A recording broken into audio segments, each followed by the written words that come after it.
Well, I've been on a pretty good grind here, and I thought I'd share it with you.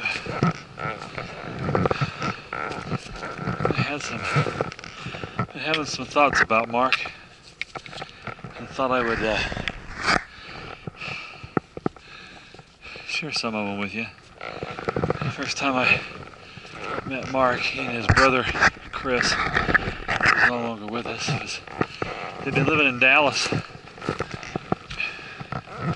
They were entrepreneurs working with leather, and he came back to Indiana where Leslie's family was living, West Lafayette. I think it was the summer, right before I started at Purdue, and he had a bunch of inventory left over, and some of it was some belts. And I needed a nice belt I could put a belt buckle on because my grandfather, who had retired, Grandpa Walker, had spent some time working as a janitor at the local high school, and the shop class had made some belt buckles and was putting some polished stones in them, and he wanted to make one for each of his grandkids. So after hours, he went into the shop and made belt buckles for his grandkids. So I was able to take this belt buckle that I had from him and put it on a really nice belt. I still have that belt in my closet. So anyway, that was my first time meeting Mark. Was that summer. I don't think he lived there that long. It was more just kind of a stop through, and headed off to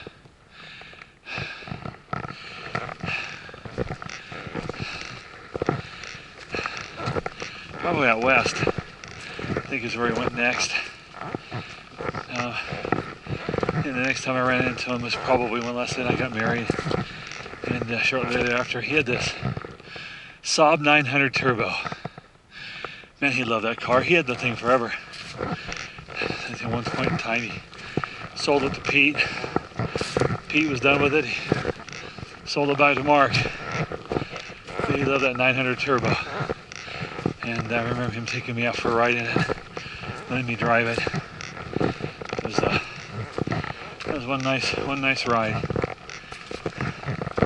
I think eventually it got damaged, and I think it was the suspension got damaged. Hit something on the interstate, tore it up pretty bad. It was too expensive to fix. I think it eventually got sold for a more practical family car. That's usually what happens. I had a 280Z that traded in for a Subaru. 1982 Subaru, because I had a baby on the way.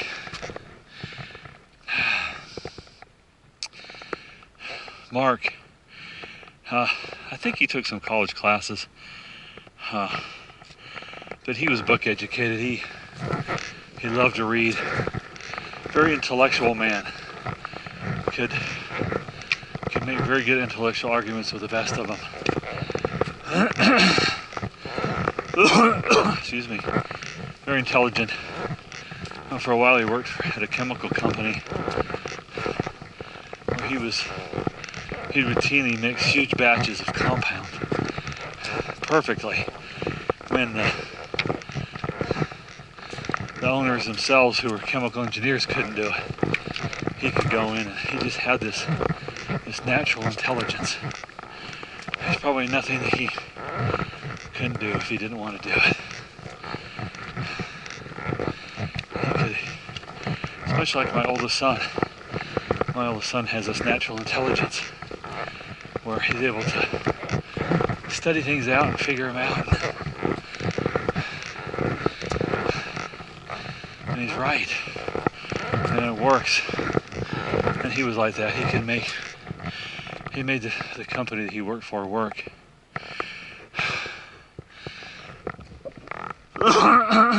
Well, I think eventually jealousies took their place and he moved on from that particular job and formed his own company. For a long time he manufactured USB cables, custom length, and sold them on eBay. And I think that most things with young entrepreneurs or small entrepreneurs, the Chinese figured a way to steal his designs and made things hard for him.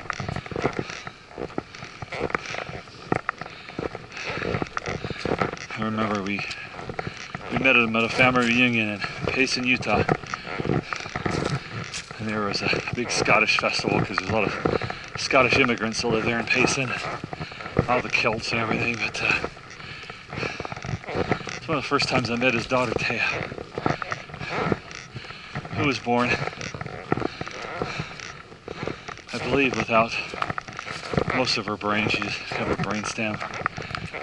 But, man, she could recognize her dad. And the love that she had in her eyes for him was incredible. It would melt your heart.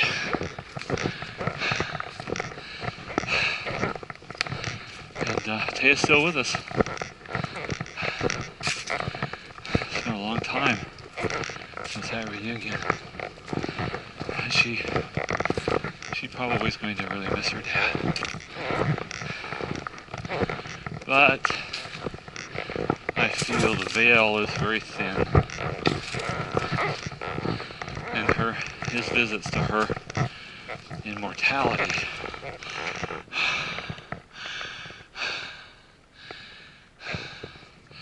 are going to be comforting to her. And I have a feeling the family will recognize those times and those moments. You know, choice is so important in this mortality. That's why we're here, to learn to make good choices.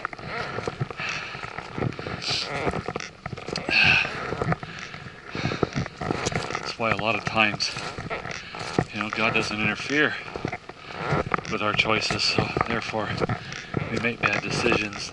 Sometimes bad things happen.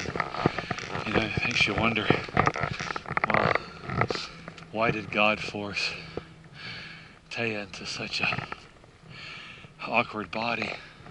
And I don't believe he did. If choice was so important, why would he force something upon us? We probably had a hand in that choice. I could see our Father in heaven coming to her and saying, Taya, I'm not worried about the choices you're going to make. You're such a good kid. You're going to do fine.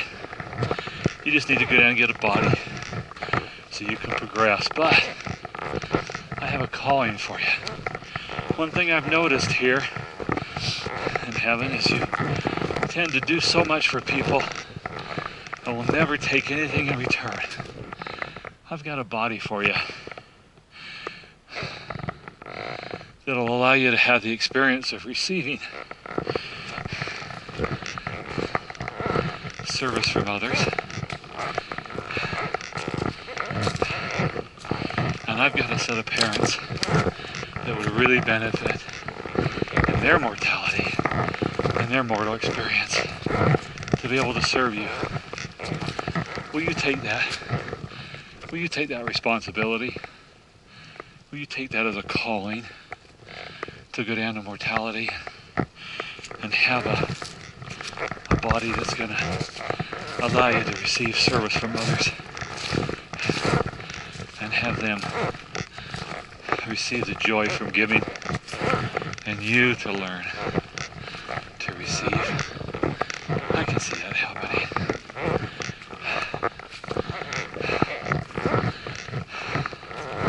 Just the philosophy of Big Bird here this morning as he reflects upon his brother-in-law Mark as we hike together.